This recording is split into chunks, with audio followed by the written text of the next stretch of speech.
Hello and welcome to the Spark of Ages podcast, where we're going to talk to founders, innovators, CEOs, investors, designers, and artists. I'm talking game changers about their big world-shaping ideas and what sparked them. I'm your host, Rajiv Parikh. I am CEO and founder of Position Squared, an awesome growth marketing company based in Palo Alto. So yes, I'm a Silicon Valley entrepreneur, but I'm also a business news junkie and a history nerd. I'm fascinated by how big world-changing movements go from the spark of an idea to an innovation that reshapes our lives. In every episode, we're going to do a deep dive with our guest about what led them to their own eureka moments and how they're going about executing it, and perhaps most importantly, how they get other people to believe in them so that their idea could someday become a spark for the ages. And if you like what you hear, please take a moment to rate it and comment. You can also send feedback to us directly at spark@position2.com. This is the Spark of Ages podcast.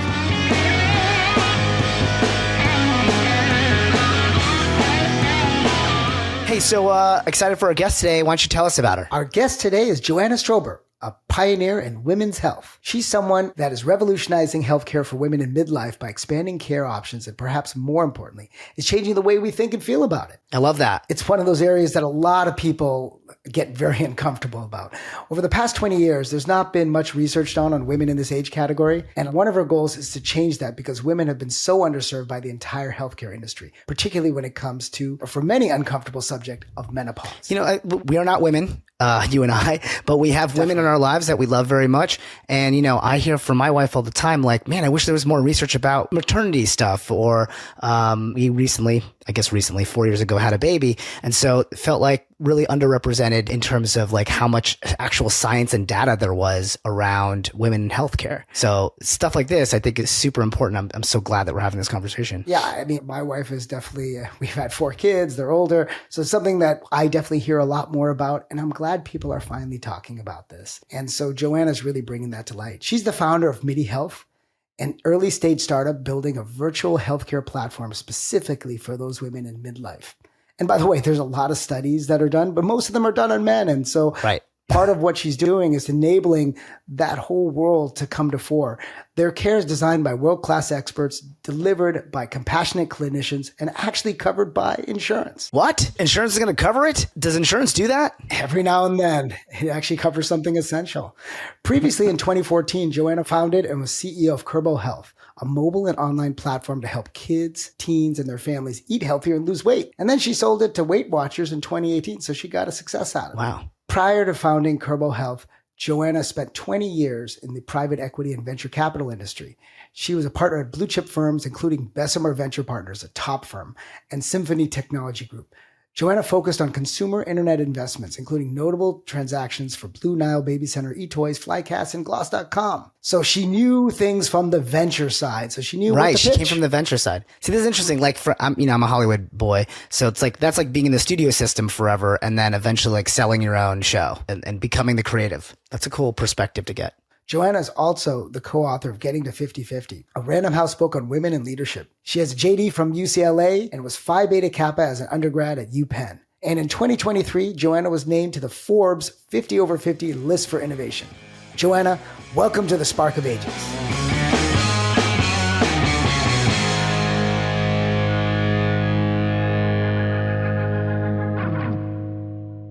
Joanna, welcome to the Spark of Ages. I'm excited to be here. So we're so excited to have you. Let's start off with the basics. First of all, who is Midi designed to help, and what's the pain point you're trying to solve for your audience? Big question.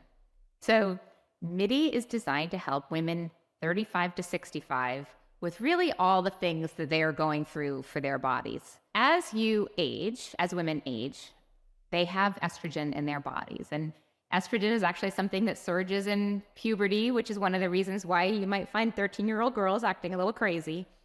But around 35, estrogen starts to fluctuate and it goes up and down. As estrogen goes down over a period of time, there are an entire variety of symptoms that are created by that. We're talking about anxiety, depression, joint pain, sleep issues, hot flashes, which is the stereotypical one that you think about, but there's so many more issues that are basically happening in women's bodies because of this depletion in estrogen.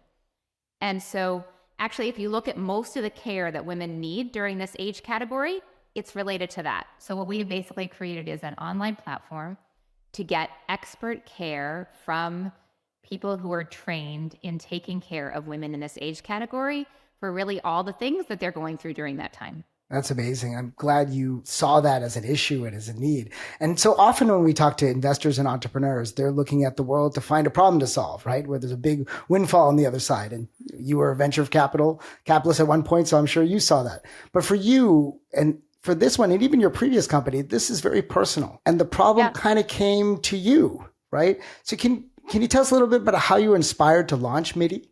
Yeah, so what is so interesting is that venture capitalists talk about a menopause company, right? Like everyone's like, oh, let's find a menopause company. So menopause means that you haven't had your period for a year. That's all menopause means. That's right. So here I was, 46, 47. I stopped sleeping. Every night I was waking up around 2 o'clock in the morning and I just couldn't go back to sleep. So I started trying to get care and I went to a primary care doctor. And they said, well, you could take sleeping pills, but you can't take them very often because they're addictive. I went to a sleep specialist and they tried a CPAP and that was not my problem. Tried melatonin, tried a bunch of things. And, quite honestly, when you don't sleep, what happens to you? You get foggy during the day. You actually overeat because you're trying to compensate for the fact that you're tired. So all these things were happening to my body because I was not sleeping. And it took me a really long time. No one said to me, this is perimenopause. This is related to your hormones. And so as soon as I found that out and I got to a hormone specialist online, I paid them $400. 2 weeks later, I was sleeping through the night. Amazing. It is a very quick fix, but you need to know to ask for it because if you don't go to a women's health specialist, they don't give it to you. And then the other thing is that most of those women's health specialists are not covered by insurance. And so you have this concierge thing where they charge huge amounts of money. And I'm delighted. I want women to make money more than anyone else. So if these doctors can charge $2,000, which is what they do in New York City, that's fine.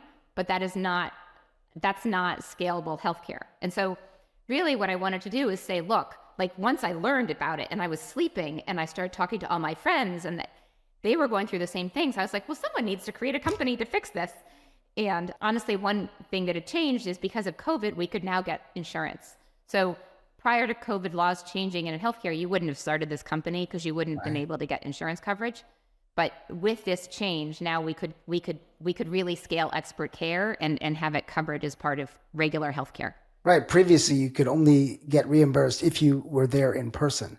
Exactly. Right. And so now you could actually fundamentally change the way it was done because telehealth was actually covered. Right. So I do want to get to this because I think that's really an important nuance. How is Midi changing the process for how this type of care was handled previously? How did you go from taking this pain point for women to turn it into a business that could scale?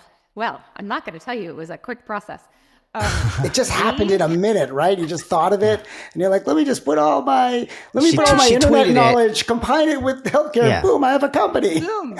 She dropped it as a LinkedIn post and then bam, the money came rolling in. She's walking, she's at a coffee shop in Los Altos, just bumped into everyone and boom, there's a company. It happens all the time. So we really started with care protocols. In the end, this comes down to care. Our number one thing is that we need to provide you expert care. So we spent months, almost a year, building out care protocols for each of the different symptoms. And what we learned through our customer interviews is that we needed to have hormone opportunities, non-hormonal prescriptions, supplements, and lifestyle. So 4 buckets of care for every symptom. So then we went out to people around the country and we basically talked to the experts and wrote out these care protocols for that. Then at the same time, or actually a little bit after, we started doing a pilot. We had 2 providers and 50 women, and we started doing visits with them and with a very rudimentary text system, getting their feedback after every visit. How did this feel to you? How did this feel to you? Are you feeling better? Like really getting their feedback in the process. At the same time we were doing all that, we were working on the insurance contracts because the insurance contracts take a year to get. So we basically started on day 1 with insurance contracts and testing our care at the same time. So by the time the tests were done, we were able to launch with insurance covered care, which is our key value proposition. That's really significant, right? Because as you're talking about previously, this is a concierge thing or something that you have to test on your own. And so now you turn this into an actual service that can get reimbursed. And so in thinking about this, how do you build your go-to-market strategy? So how do you find these patients? I'm sure in the beginning, a lot of people knew you and you could ask around a bit, but now you're going to scale like thousands of folks a week. How do you get there? So the first 200 patients were my friends in Los Altos, right? We definitely started with the people in Los Altos, and I'm so grateful to those first 200 patients who were willing to trust us. But now we are seeing thousands of patients a week. So the business strategy or the go-to-market strategy really has three components. Component number one is direct to consumer. It is, in the end, we are a consumer company. We are serving consumers. We need those patients to love us, and that is the most important thing that we do. In addition, we are having employers who are telling their patients that their insurance coverage will account for going to Midi. And so we have large employees who basically say, look, we care about this population. We want to support this population.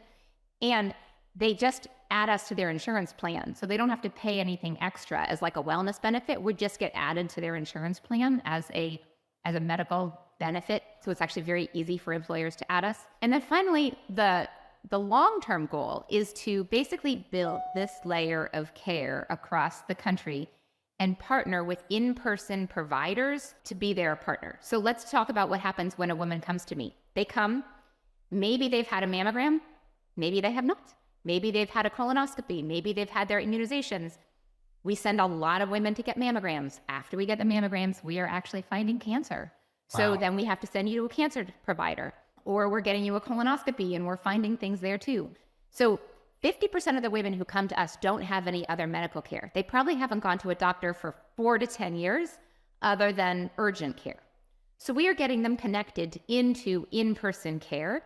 So we can continue to be their expert in women's health, and then we can make sure they get the appropriate in-person care. So long-term, the way I want to build the company is to basically say, we will have partners in every state across the country, and we will make sure that you get the best in-person care that you need, and we'll be your virtual care partner. So yeah, what you're discussing here is the way you've conceived this. Is this where you are the main caregiver or the main doctor or healthcare provider for the woman or for the patient?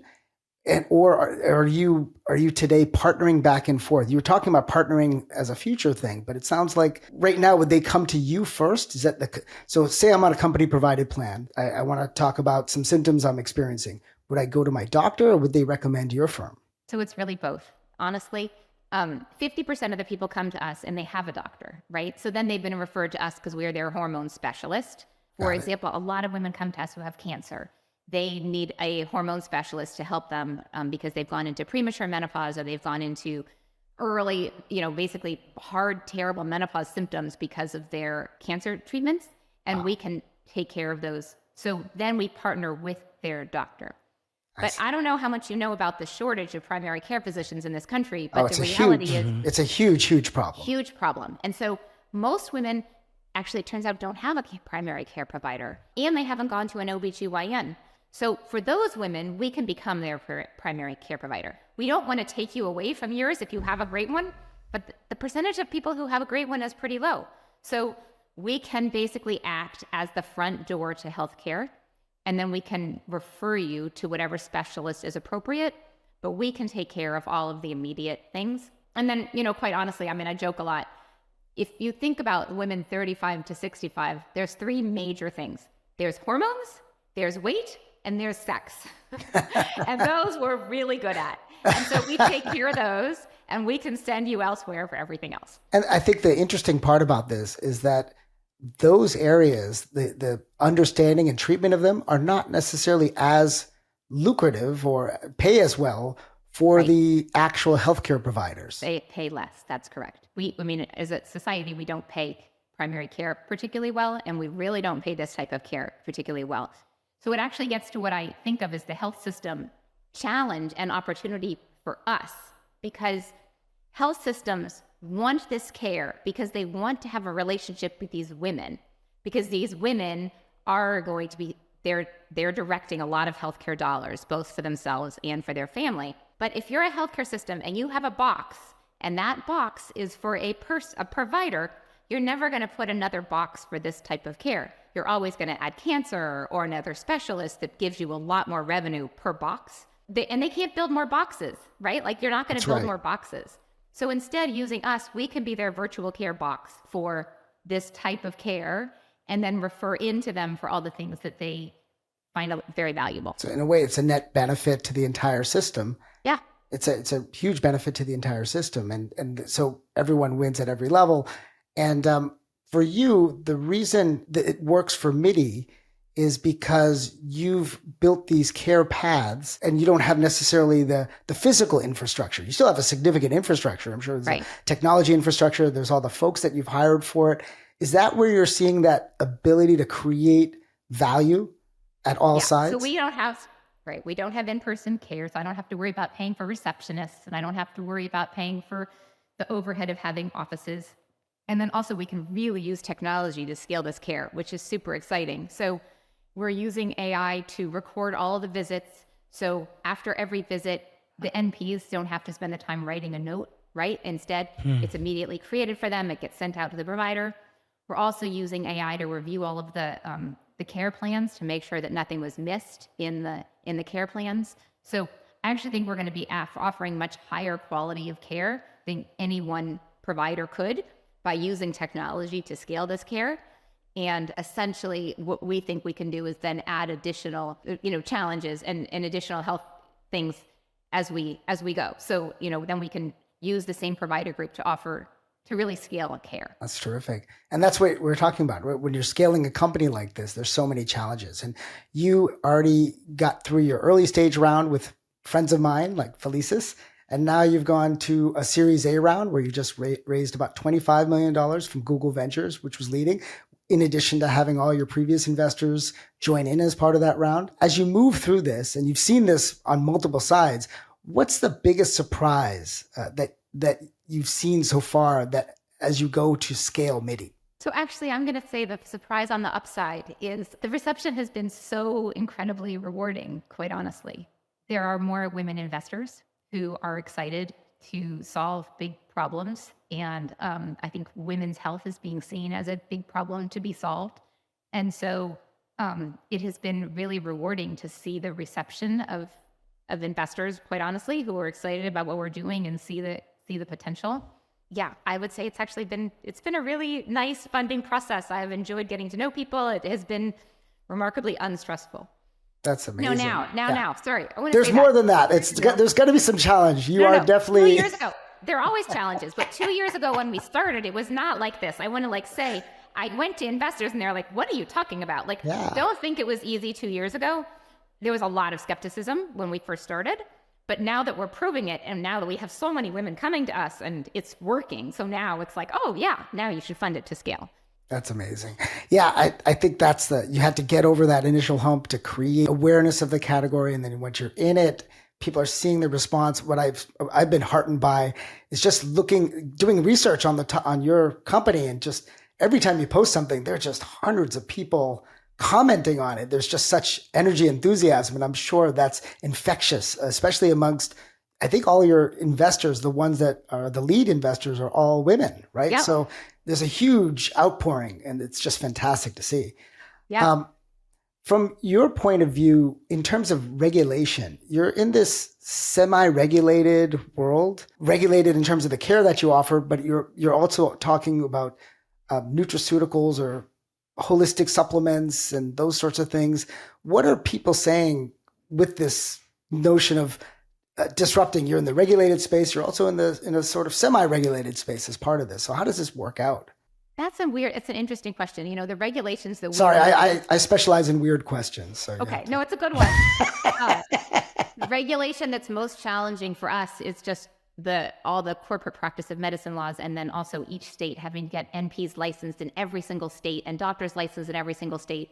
The amount of money we've had to spend to do that just feels like such a waste, right? Like there's no benefit to society to having every state having their own regulations and their own licenses. And it's a huge barrier to entry for people going into this business. It's just cost us millions of dollars, and not millions of dollars that's been any benefit to anyone other than that's how a virtual care company has to function.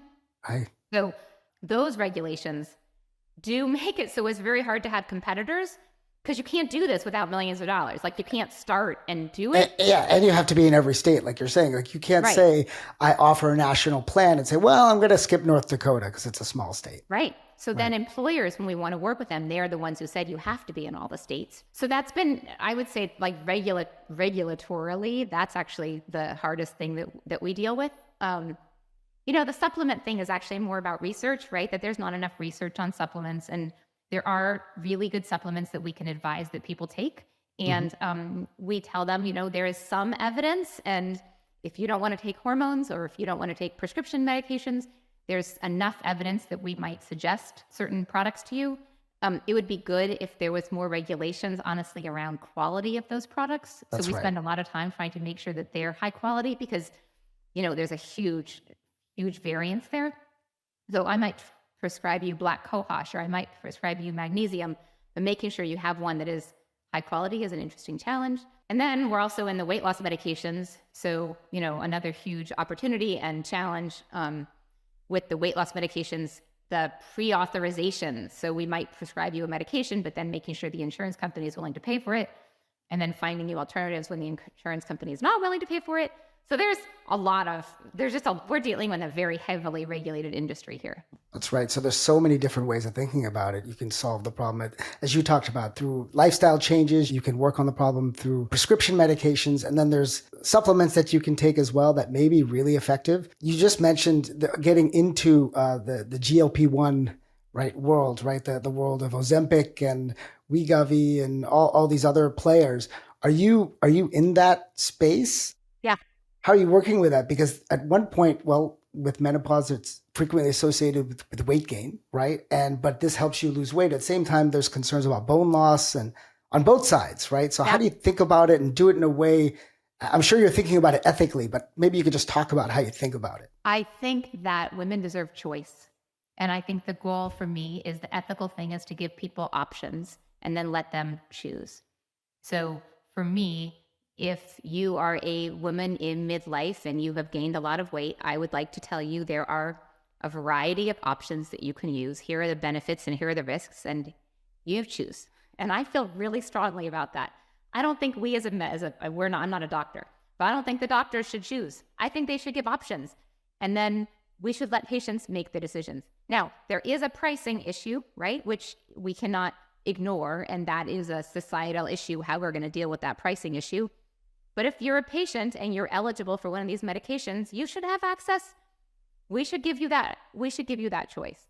Now, if we are prescribing a weight loss medication to you because you are in that category of people, we're also going to tell you that you need to eat extra protein because you're going to have some bone loss issues. We're also going to tell you to start lifting weights, right? Like, we're going to give you all the information as a woman in this age category. If you're losing weight, you need to be lifting weights. You need to be actually eating more fiber. You need to be massively increasing the amount of protein that you're taking. And we'll support you on that journey. But what I really want, and I feel so strongly about this, is when women come and they say, well, my doctor won't give me this, and my doctor won't give me this. You wouldn't believe how much of that we get. And I'm like, you know what? If they're eligible for it, give them what they want. Like, why are they stopping? Why are the doctors being gatekeepers and saying, no, you can't have this? Unless there's a good reason for it. And one thing I've found is there's a lot of value judgment that goes into the doctors saying no. And then also, honestly, there's a lot of education they just don't know. So if you don't know and you're in a 10-minute visit, the easiest thing is for them to say, nope. That's right. That's right. They don't have enough time to explain it to you, go through the nuance, understand how it's going to work for you. And so because of the way Midi practitioners are providing the care, you're helping them understand the different choices they have. And you can outline it to them. You can have it in written form. They can go back and forth with you as they think about it through the digital platform. There's so many, you can really help them think through something, and you can iterate with them, which I think is a huge value add. Yeah. I mean, I'll give you one example. Testosterone for women, right? Testosterone for men is approved. Testosterone for women is not approved. Women actually have 3 hormones in their body. They have estrogen, progesterone, and they have testosterone. Oh my God, they do. They do. You know what? If women have low testosterone, it's a really good correlation to low libido, Right. but also it's a correlation to your bone strength and to your moods. Is that proven 100% with an FDA? No. The only FDA proven thing is for low libido, right? So if you go to your doctor and you are experiencing low libido and you're also interested in trying for testosterone for some other things, most doctors will say no, right? They say it's nope, it's not approved for that. But in Europe, they give it to lots of women, and it is seen by many doctors, both in Europe and the United States, as something that women should be taking. So we have our providers trained to say to you, look, here are the proven things. Here are the things it might help you with. Here are the downsides that you need to consider. And if you'd like to try it, we'll prescribe it for you. And I'm super proud of us for that, because the goal is to give women, and everyone deserves this, not just women, right? Everyone deserves options. And I think that's what's super important. Right. And I think that's because, and what you're doing is you're highlighting practices that others are trying where there may not be research, because unfortunately women are not the subject of as many studies as they have for men. Right. That's right. a huge problem. Right. I'd like to learn more about what got you to this point. So, you've been in the world of technology. You did this early in your career. How did you discover that passion for wanting to be part of the technology world? I never thought I actually would do this. I grew up here in Silicon Valley, but when I was growing up here, everything was just chips. And I had no interest in technology at all, quite honestly. I went away to college. I went to law school. I worked as a lawyer. And then I came back here, and I started working for a law firm here, and my clients were early .com companies. The best one, it was a company called Vintage Vines. It was selling wine on the internet, one of the first companies selling wine on the internet. And I was the lawyer. And so I went to a board meeting, and there were all these venture people who thought very highly of themselves. And the company wasn't working that well. And the venture investor said, why don't you, sex is selling on the internet. Why don't you start putting sexy labels on the wine, and maybe it will sell better? So I started spending all of my time actually just thinking about internet companies, and just got so excited by the consumer internet. And I wanted to not be the lawyer anymore, and I wanted to get involved in that. So I started telling everyone that I knew that I needed a new job. I didn't really care what it was. It just had to not be the lawyer, and I had to get out of what I was doing. Bessemer was opening an office in Silicon Valley, and I called David Cowan, who was a friend of another friend. And I said, David, I'd like to come work for you. And he's like, well, you don't know anything about technology. And I said, well, I can learn. And I'm still to this day grateful that he hired me as his analyst. And this was That's fantastic. In 1996.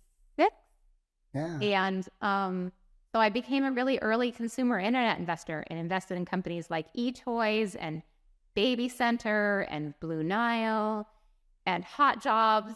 So a bunch of really early .com companies. And that's kind of how I got the bug. That's amazing. So you were the corporate attorney, and so if the corporate attorney has to be there during the board meetings, you'd listen to the venture capitalist talk. You had this image, and I did, that these were these amazing people that were just super savants.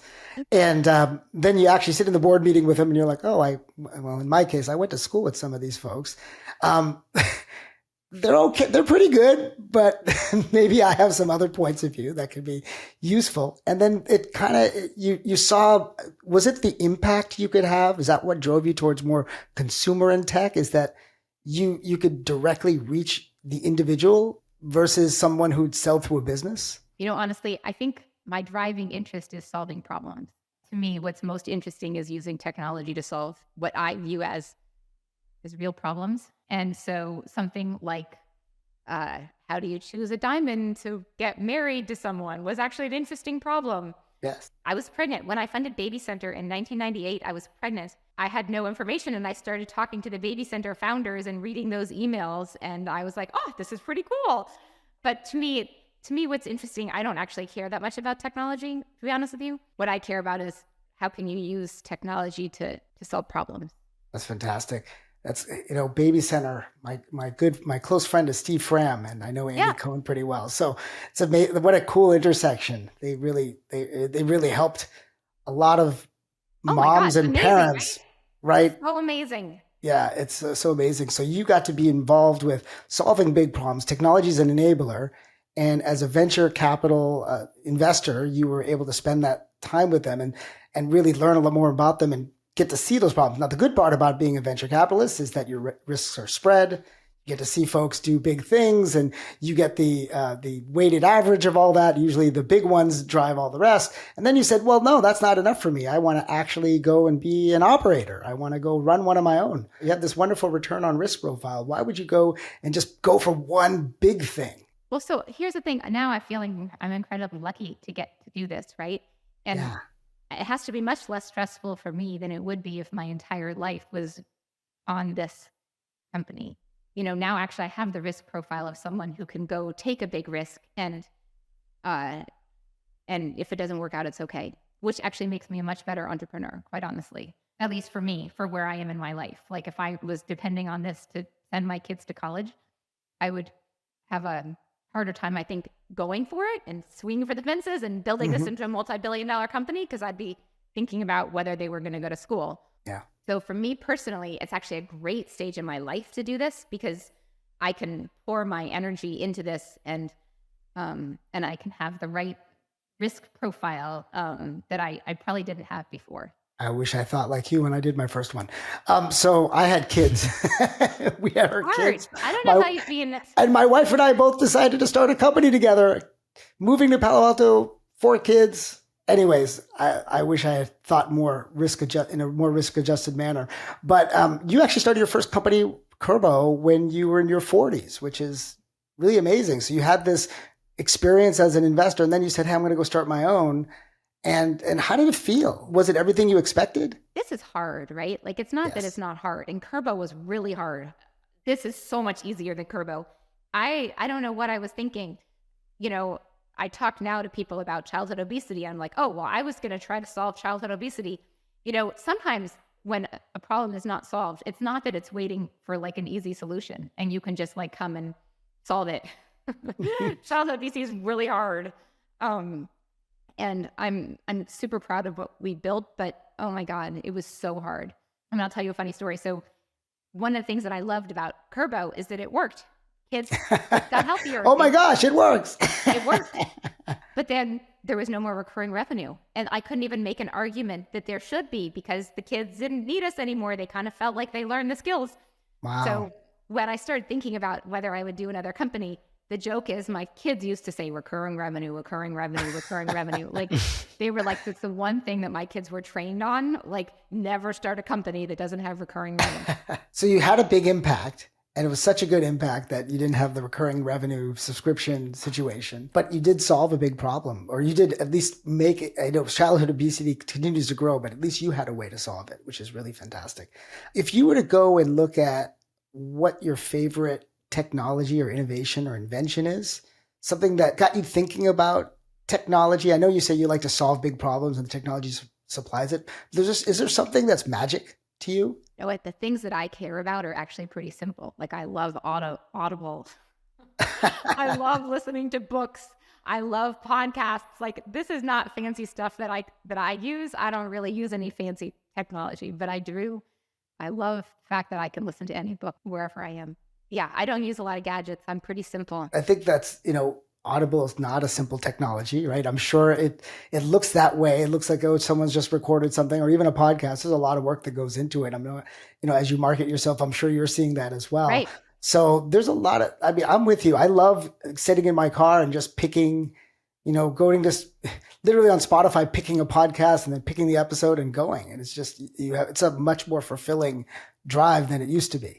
So I'm with you. I love that. It makes a lot of sense. So in a couple of your different startups, you had these eureka moments, right? Or was it a moment, or was it something that you kind of fell into? Was it something that struck you that made you do something like this, like do these entrepreneurial gigs, or like you talked about the wine one, right? Where you're at you're at Vintage Vines and it's something you're like, I think I could do this better than them, right? Is there something like that? So to think about this one in particular, I think what was so interesting to me is that, and we talked a little bit about this, like menopause company.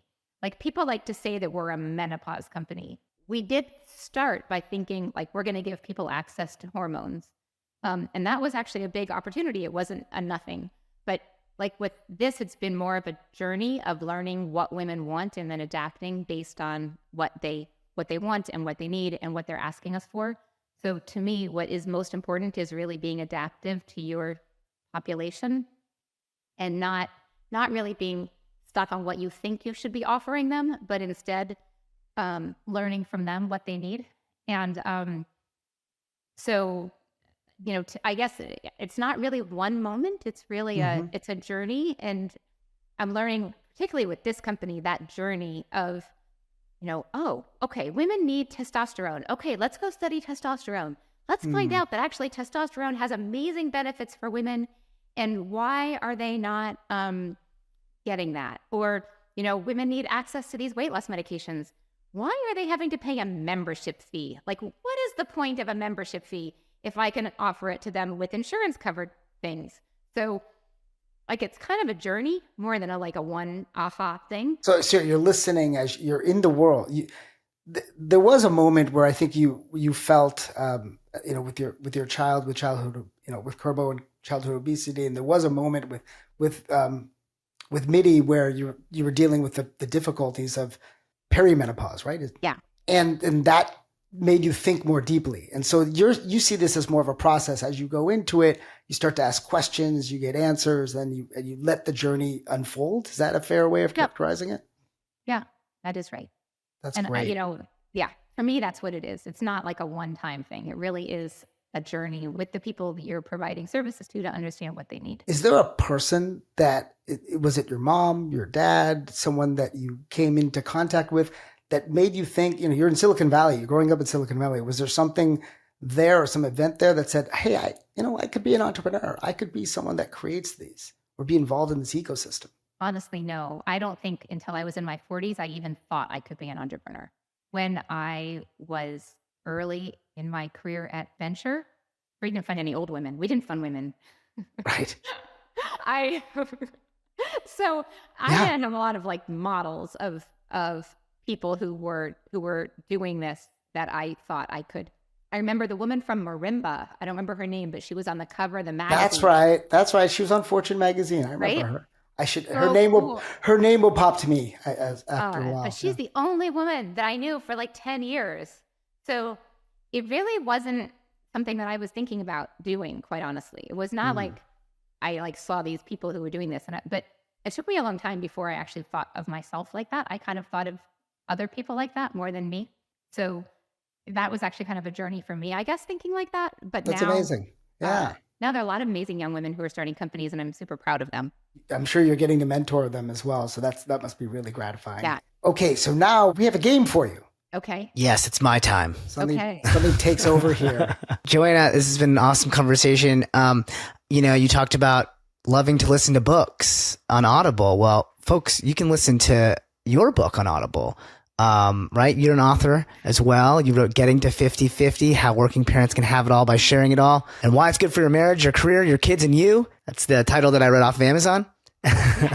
And so this seems like it's like a work-life balance book. And I thought, well, what better way to sort of experience this than by hearing your work-life balance through a work-life balance quiz that I put together. Oh my God. Okay. Let's see how good you are at your own book.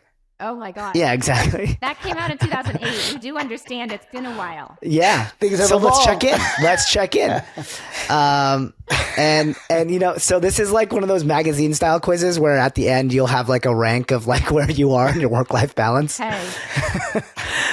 So let's see how you do. Okay. How often do you work, say, overtime or bring work home, would you say? Every night. Rarely. Okay. Okay, so I'm going to go with frequently. Yeah, frequently?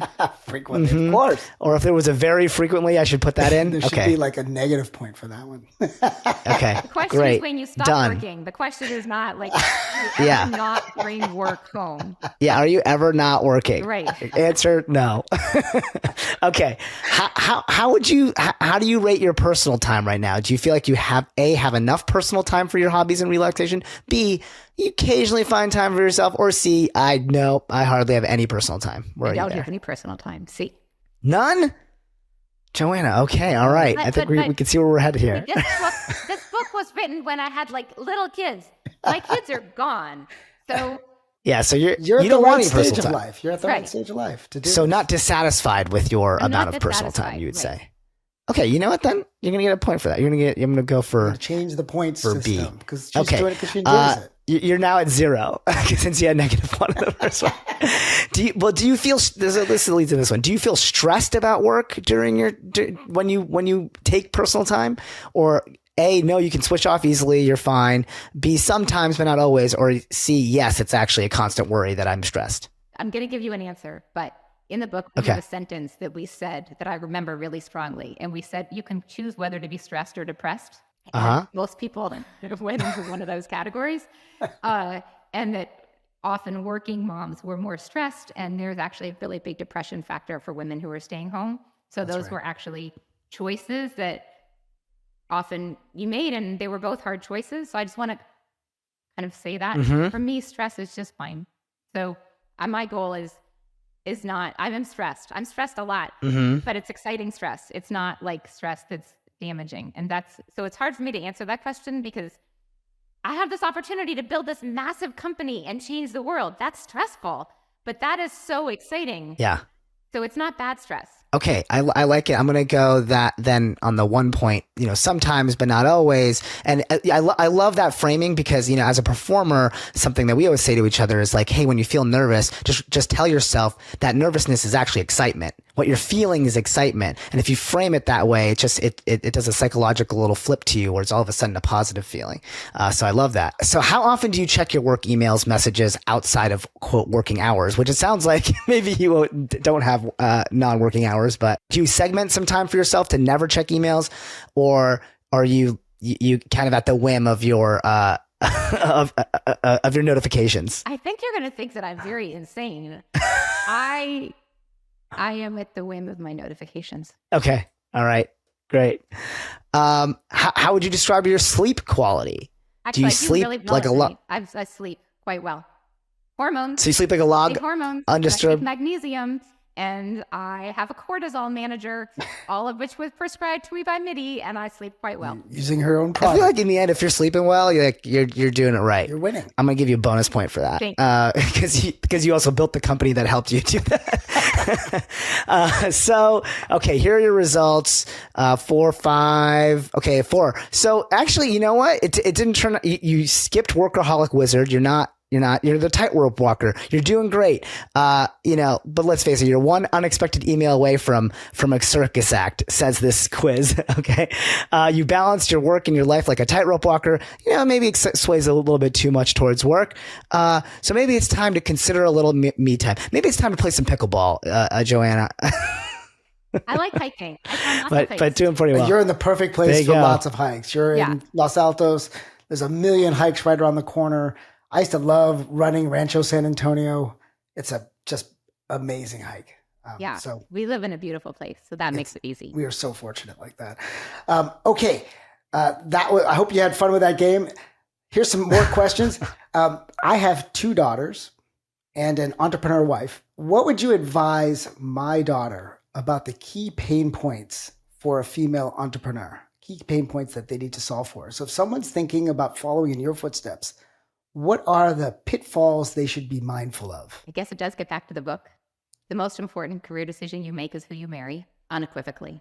So whatever you want to do in your career, whether you're an entrepreneur, whatever you want to do, your partner, you have a partner, is really the most important decision you're going to make. So that's my best advice.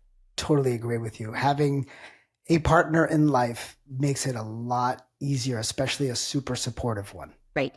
It's very clear it's hard for female entrepreneurs to be taken seriously, at least seriously in the past by VCs. And I wonder to your perspective of how that's changed. For any young founders in the audience, especially the women, can you tell us how to go about finding mentors, people who could believe in you, who you would seek advice from, and what was some of their advice to you?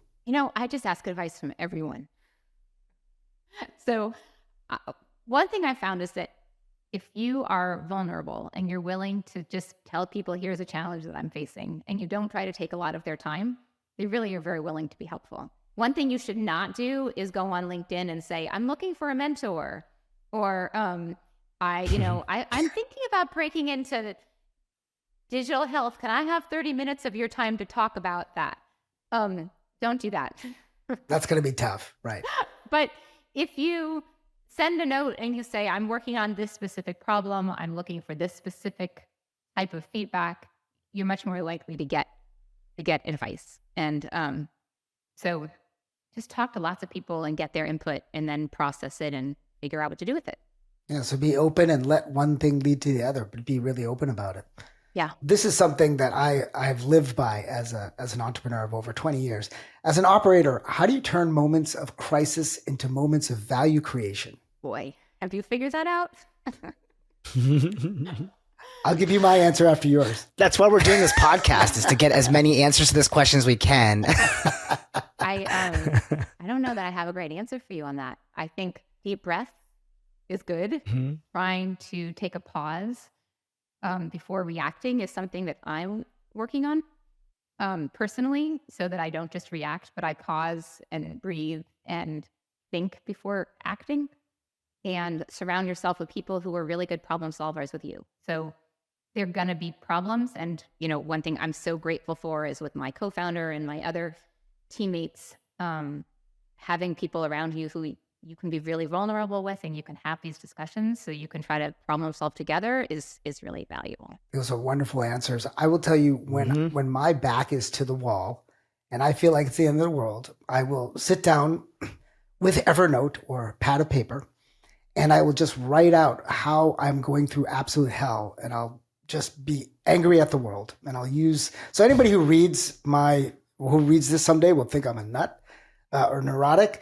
But then usually in the process of writing, I will get it out of my system, and then I'll look for that opportunity to change, and that I'll start seeing in the seeds of that nightmare, whatever that crisis is, something that we can turn around. And like you, I'm very fortunate to have great people around me, great business coaching, CEO groups, folks in the office, friends, and usually they're very understanding. Yeah. And that really I is have helpful. great friends. And I think that's another thing. It's like, I can call them morning, noon, and night and say, help, and they help. I'm very fortunate. They just jump right in, and they put up with you. In my case, put up with me acting pretty irrationally, but it's wonderful. So, after going through a number of things, a number of events as a investor, and then eventually as an entrepreneur, what do you think makes a startup successful? What key metrics are you paying attention to decide whether you believe a venture is successful? Is it product adoption, usage, profitability? Oh boy. What do you feel like gets you there? It gets someone there. It doesn't have to be your company. It could be any company when you look at it from the outside. Wish I had a great answer to that one too. I think building I'm not an expert in all technologies, right? So I think building something that people really need is kind of key to all of this, and making sure that you find something that people need and then building it in a sustainable manner, depending on the financing environment. So some really great companies are going to go out of business now because the funding environment isn't going to support them. And they're really good companies. It's just, for whatever reason, they spend too much money or they grew too quickly. So I think finding the right product and then finding the right financing strategy it really has to be both. And then timing. That timing is key too. So yeah, those are my best suggestions. Yeah, I'm with you there. There's a lot of good companies that just because of timing, they don't work out. And I've been through that experience. It's very difficult when it happens, when you have something great. And it's one of those times where funding's not available. And that's just the way it goes, even with some of the best VCs.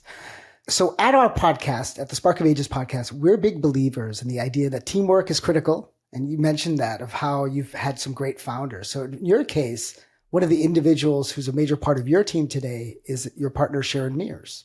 Yeah. Can you share with us what it's like to have such a deep partnership with someone over your career? And what's the biggest change that Sharon brought out of you? So Sharon and I met on a baby date in 2021. We both had babies at the same time. And we were this other woman who's an investor. We were the only two women that she knew who were having babies and going back to work. And so she had invited us to become, to have dinner together with our newborns. And so we've been friends for a really long time. And so we wrote our book together. So we've just developed a really good friendship and support network for each other. We're very different. Our work styles are very different. Everything about us is actually very different in how we get things done, how we think about the world. But she is a fabulous partner to me. So we've really just learned how to collaborate. And so I feel really lucky. That's fantastic. That's fantastic that you've had someone like that to be with you all the way through. Right. My final question is, so you've taken Midi Health and it's been super successful. It established itself. It's serving tens of millions, maybe 100 of million women around the world, hundreds of millions of women around the world. And you've come to a point where you've built it up in such a way that you can turn it over to the next, someone else that you've built up over the time there, your successors. What would you think about doing next? So when my oldest daughter was born, I was working a lot. And my mom told me that if we came to her house every Friday night for dinner, she would make sure we had a really good family dinner. And so for the past 25 years, we go there for dinner. And even when the kids are gone, she still cooks for me and my husband. And we have this really nice dinner with them on Friday nights. So my goal is to do that for my kids and grandkids. So I'm going to be doing Midi for a while. But when Midi is over, I think I'm going to go be a babysitter. I love that. That is so awesome. I think there is something to that where your kids, you think you're going to keep working forever. And then your kids start to have kids and then it just changes your perspective completely. And so it's such a wonderful thing to think that way. Joanna, I really enjoyed having you on our show. You have so many amazing insights. We love what you're doing for not just women, but for everyone in building this great company and really taking your energy and making it infectious. And I really appreciate that about you. Thank you. This was really fun. Thank you.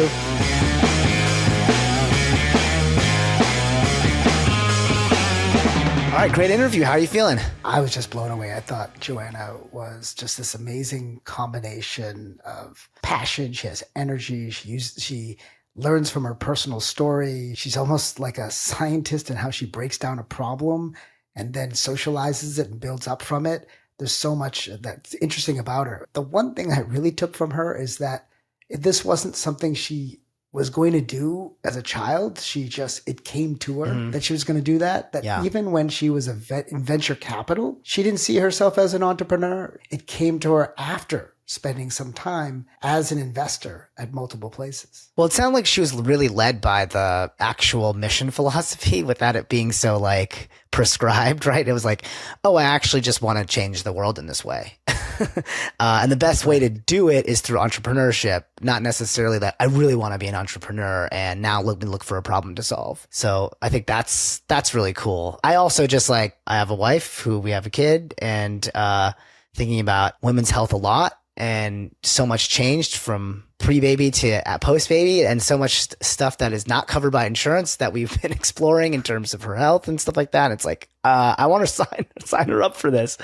And I just hope I'm so like sort of moved by the mission. And I just agree with your sentiment. It's like, you're not just changing things for women, you're changing things for everybody because, hey, let's face it, healthy women is going to be healthier for everybody. Well, she's demystifying condition that women face as they get older. It's just part of the natural process of aging. Yeah. And so she helps us understand it, that this is something that you can treat. You don't have to live through it. You can actually live normally and live well and enjoy those 40s and 50s and 60s in the way that you want to. And I think that's something that's very aspirational and something that's heartening to hear, that your friends don't have to, my friends or my wife or my family, they don't have to suffer. I mean, they can live a better life. And that's really heartening that she's helping to put all that together. 100%. Like whether it's, menopause or periods or floor health, like all these things, like I'm so glad this stuff is getting demystified, and it's great to hear someone who's leading the charge. Fantastic. All right. Thanks for listening. If you enjoyed the pod, please take a moment to rate it and comment. You can find us on Apple, Spotify, YouTube, and everywhere podcasts can be found.